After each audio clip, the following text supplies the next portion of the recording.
Welcome in to another episode of my Dynasty Fantasy Football YouTube. Today, I've got my 5 takeaways series. I'll be dropping this every Monday from now until the end of the NFL season, covering that week's slate. As always, make sure to like, comment, and subscribe. Let's go. So the first takeaway, Jaxon Smith-Njigba had a career game. He absolutely torched the Rams with 7 catches, 180 yards, and 2 touchdowns on 13 targets. And the game could have been even bigger. There were a couple of big plays that were called back due to penalties. Of course, he took advantage of DK Metcalf being out. Now, Geno Smith had a very bizarre day. He went 21 of 34 for 363 yards, 3 touchdowns, 3 interceptions, 10.7 yards per attempt. He alternated between looking like the best quarterback in the league on some throws and then throwing some very crazy interceptions on others. But I guess we can still start Smith even without Metcalf, and I doubted him. I was wrong about that. He was still great for fantasy. I do think, very interesting, is Smith going to be a 2025 starter?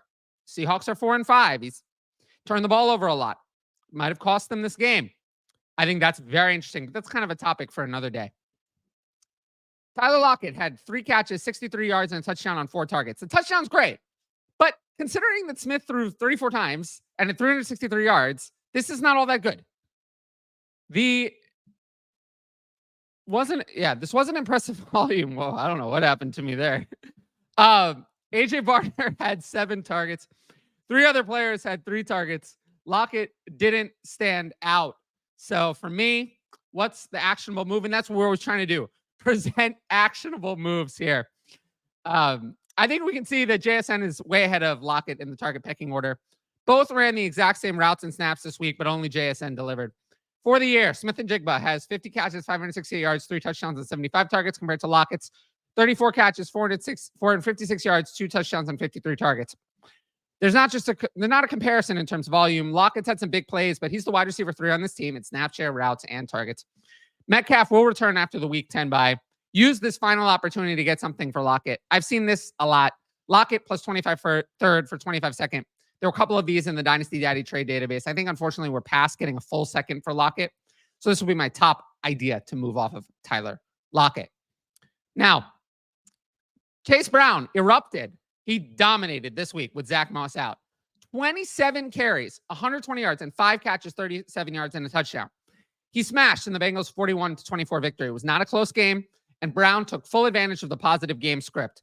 The best news for him, no other Bengals running back saw a touch or target. Travion Williams and Kendall Milton, they played a few snaps. I didn't even know Kendall Milton was on the Bengals. But they got no touches whatsoever. Brown got everything. And some people say, oh, well, Chase Brown is small. Oh, well, he cannot be a workhorse back.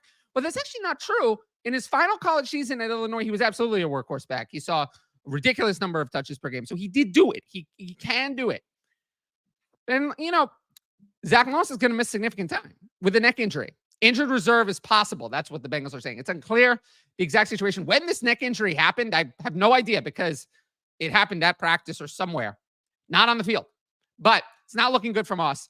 The Bengals may look to add a running back via trade. Either way, though, whether they do or do not, I would look to sell Brown. Whether the Bengals add a running back or not, Brown will not be the workhorse back in the future. He has 5th-round draft capital, did little as a rookie. Is he going to fend off free agency in the 2025 NFL draft? I don't think so. I'm not saying Brown's going to go away or become irrelevant, but there's going to be a superior player to Moss next year. Moss had 74 carries, 242 yards, 2 touchdowns, 3.3 yards a carry, and 23 catches, 187 yards, and a touchdown. Not impressive. The Bengals missed Joe Mixon, and the 2-headed replacement idea has failed, at least on the Moss part of the replacement. Brown has been good. 105 carries, 479 yards, 4 touchdowns, 4.6 yards a carry, 21 catches, 98 yards, and 2 touchdowns. It's not the receiving efficiency we would have liked, but he's had a nice season. He should be a good complement next year. But some of the trades in the trade database were not showing him valued as a compliment. I saw this one. Sell Chase Brown 25 second for Chris Olave. I mean, yes, I know there are concerns with Olave, but I would rather have Olave here in Dynasty. Sell Chase Brown for 25 second and Jalen Wright. This is probably realistic. There were some insane trades. I saw Chase Brown from Nico Collins was in there. I mean, what are we doing? That's not a realistic Dynasty trade, but I would take this return for Chase Brown. And I do kind of like the talent of Jalen Wright. I'm not going to lie. Now, next takeaway.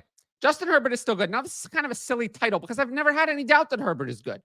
But because of the Chargers' lack of receiving weapons, he struggled to have passing volume this year, even if he's been pretty good on the passes he has thrown. That's going to change in 2025 when the Chargers have a proper outside wide receiver to complement Ladd McConkey, who is looking really, really good in the slot. Herbert went 18 of 27 for 282 yards and 2 touchdowns this week, despite those weapons. So that was nice. Quentin Johnston had 4 catches, 118 yards, touchdown on 5 targets. Ladd McConkey, 5 catches, 64 yards, and 7 targets. And Joshua Palmer also caught a touchdown, 2 catches, 63 yards, and that touchdown on 4 targets. Now, this is all very nice, but for me, Quentin Johnston just doesn't fit here as a real asset. It's nice. He's had a bunch of touchdowns on broken coverages this year. That's great. It's great that he scored those, but he's been inconsistent. He has not had more than 6 targets in any game this year. He has 18 catches in 6 games, 282 yards, 4 touchdowns, and 27 targets, 3 catches, and 47 yards per game. He's still not earning targets. I mean, we're talking about a little bit over 4 targets a game, 4.5 targets a game. That's barely more than last year. This is not going to work long-term. This is not a long-term asset. This is someone who probably should be the wide receiver 3 on this team behind Ladd McConkey and a real X receiver.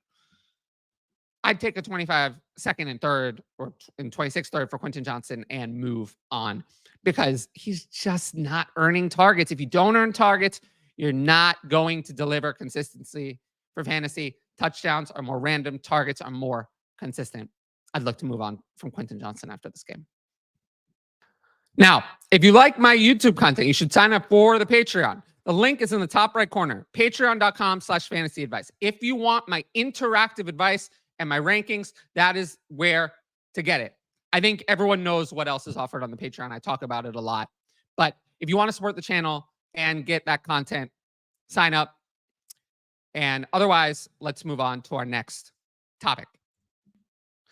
Diontae Johnson was a non-factor, and Zay Flowers is a risky wide receiver 1. So the Ravens demolished the Broncos 41-10 in week 9, leading to an interesting box score where Johnson was nowhere to be found. A goose egg on 0 targets. He played just 17 snaps and ran 6 routes, way behind Rashod Bateman and Zay Flowers. Johnson rotated evenly with Tylan Wallace and Nelson Aguilar. I don't think that is going to continue. But the Ravens changed their entire offense to accommodate this new personnel. They used way more 11 personnel than previously, crushing Isaiah Likely.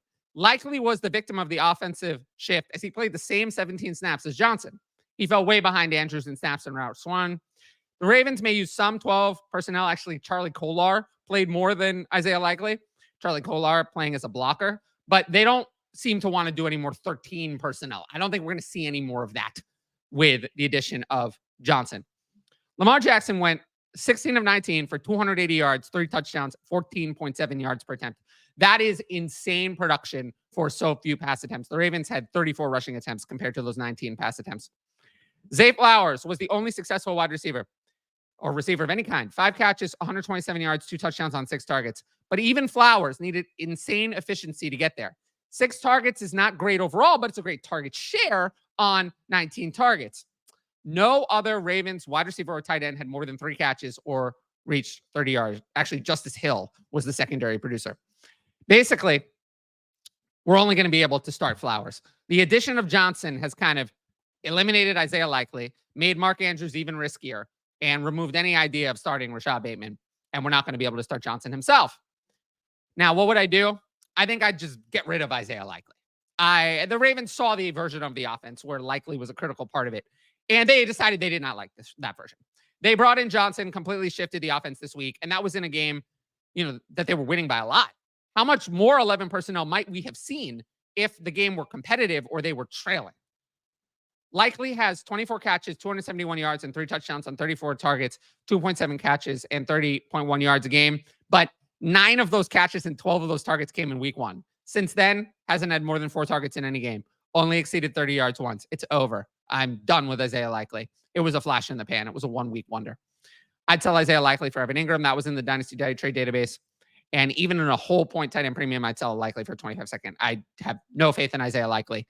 I would just like to move on as soon as possible while people still have some idea that he's going to be worth something. Last one. Kyle Pitts remains untrustworthy. Now, we know Drake London played 11 snaps and ran 6 routes in this game due to his hip injury. Despite that, though, Kyle Pitts didn't fill the void. Just 1 catch for 11 yards on 1 target. And again, he failed to play a full snap share. He split time with Charlie Warner. The Falcons run exclusively 11 personnel. Basically, Kadarrell Hodge just came into Drake London's role. But Pitts sometimes leaves the field because they never, ever, ever have two tight ends on the field. So sometimes he leaves the field for running plays or run looks. Bijan Robinson and Darnell Mooney picked up the slack in the offense, not Kyle Pitts. Mooney had 5 catches for 88 yards and touchdown on 9 targets. Mooney is clearly the second weapon behind Drake London. And Mooney's closer to London than Pitts is to Mooney, if that makes sense. Robinson is in and out of the passing game. He had 7 catches for 59 yards and 7 targets in addition to his rushing work. So this was a big receiving game, but it's not always there every week. And then Ray McLeod had 3 catches, 28 yards and a touchdown on 3 targets. McLeod ran more routes and played far more snaps than Pitts. And McLeod is going to be a thorn in Pitts' side, even if London is out. Not sure London misses any time. I would lean that he does not. Now, what do you do with Pitts? I'd be interested in buying low on him if it's low. If it's low. I don't think people treat Pitts rationally anymore. You know, I've never had any Kyle Pitts myself, so I've never been a part of this. But when he's great, people say he's the best tight end ever. When he's bad, he's the worst tight end ever. I mean, we have to accept, I think, that Pitts is not in the game breaker tier of tight ends. He's not Brock Bowers. He's not Trey McBride. He's not going to ever be that. But how many tight ends can we truly trust week to week? Those 2, and that's it. I mean, maybe George Kittle. That's it, right? I mean, there's very, very few. Pitts had averaged 5.3 catches and 78.5 yards per game over the past 4 weeks. So if you can buy Kyle Pitts for a 25-second, I would. Other than that, though, most of the deals I saw in the trade database were bad, actually. So maybe people are still more in on Pitts than I am. So in those leagues, he's not a buy. But send this offer and see what happens. I usually don't spend too much time on news, but there's actually a lot of news with kind of known timelines or that's relatively big. So we'll start with this one. Erick All tore his ACL. It sucks. I mean, he was actually having a pretty solid rookie year. 20 catches, 158 yards, and 22 targets. But his season is cut short. It's a second ACL tear on the same knee. It's probably over. It's a shame. It's really a shame. But I assume we never see All as a dynasty relevant asset again. His career might continue, but I don't think it's so hard to be relevant as a dynasty tight end. And this just sucks. This sucks. And I just wish him the best. But in terms of dynasty, we're probably done talking about Erick All. Now, the Dak Prescott hamstring injury. I'm going to miss multiple weeks at this point. Cooper Rush is the backup and will replace him unless they decide to go to Trey Lance. But as of now, I think it'll be Cooper Rush. The Cowboys are not a contender. Not buying players at the trade deadline now that they're 3-5 with this happening. In Dynasty, I mean, if you want, I'd consider buying low, maybe on Prescott or Lamb. If you're not competing, I'd consider it. But Lamb is also hurt. HC joint sprain, might miss a week, but probably not more than that. Not targeting either player if competing. We cannot rely on Dak Prescott to come back. He hasn't been good anyway. So now with the hamstring injury, we have no idea how long he's going to be out. So yeah, not targeting those players if competing. Chris Olave's concussions. We all saw the hit and everything that went on with that. I'm not going to speculate too much on Olave's future. I will push back strongly, though, on the idea that Olave is going to retire. That is not going to happen. We've seen this with Brandon Cooks. We've seen this with Tua Tagovailoa. He is not going to retire. So young NFL players with massive earning potential ahead of them do not retire. So he is going to return to the NFL. Beyond that, I have no idea, and nobody does either, if Olave is going to miss a game, 2 games, go on IR, or miss the rest of the year. I think all of those are possible. We have no information to know which of those is going to be. But he will be back. He will be back and play week 1, 2025. I have little to no doubt. I'm comfortable buying Olave for a rebuilder. For a competing team, no need to buy Olave. No need to take on that kind of risk. The Saints speaking of the Saints, fired head coach Dennis Allen. Felt like the move after dropping to 2-7. They named Darren Ritzy their interim head coach. I have no idea who that is. I think it's their special teams coach. Who cares? It's not going to change anything. They'll be doing a complete reset. General manager Mickey Loomis will probably be fired as well. Derek Carr might be gone. Yeah, very unattractive job because they're $60 million over the cap next year. So yeah, that's not a fun team to be on, but oh well. Raiders fired offensive coordinator Luke Getsy. They're also 2-7. They fired their offensive line and quarterbacks coaches. Antonio Pierce, not prepared to be a head coach in the NFL. Disaster. But to be fair, I mean, how much of it is his fault? The organization is a mess. They have no plan at quarterback. Everything is a disaster. They're going to clean house here. General manager Tom Telesco is in his first year, so he'll clean out everybody, I think, and we'll have a whole new team next year built around Brock Bowers, and we'll see what happens after that. Now, we have a couple of Patreon questions, so we'll go over a little bit of time to answer those. Players you may be looking to buy for 25 seconds. If we're competing, it's a good way to buy players. It's hard to get a real difference-making player for a 25 second. Darnell Mooney, maybe someone. Might be tough to buy him now, though, with the Drake London injury. But I think people are not so sure about Darnell Mooney's future value. So maybe they might take a second, but it's probably not even enough. Maybe Diontae Johnson. If people are freaking out about his first game usage, I mean, Diontae Johnson, I'm fine just paying a 25 second and taking the rest of Diontae Johnson's career. I don't think his career is over. I think if he doesn't get used on the Ravens, he'll be on a new team next year. He'll still be just 29. I'm okay spending that second for whatever I get the rest of this year and just the rest of Johnson's career. I don't really have too much of an issue with that.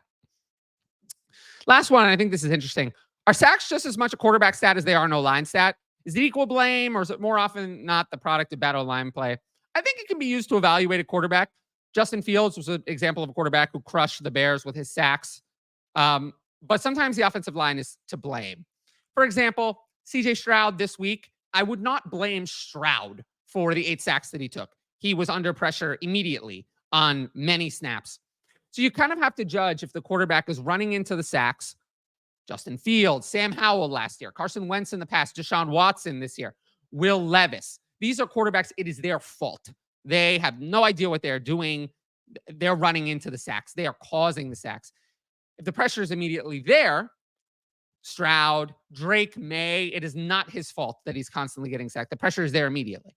So those are examples where I think it's not the quarterback's fault. And then there's examples where it's a little bit of both. I mean, Caleb Williams, Sam Darnold, actually this year has taken a lot of sacks, and Daniel Jones as well. Is it all their fault? No. Could they be doing better? Absolutely. So you just have to take it situation by situation. And that's what I would say about sacks. Now, if you liked the video, make sure to drop a like and leave a comment with your thoughts. As always, the best way to support the channel is to subscribe. And don't forget to hit that notifications bell so you can be notified about all my exciting content as it drops. Of course, if you want my best fantasy football advice, it's available on the Patreon, right up there. Dynasty starts at redraft and more. And every sign-up helps support my independent content. But once again, thanks for watching, and I'll see you all later.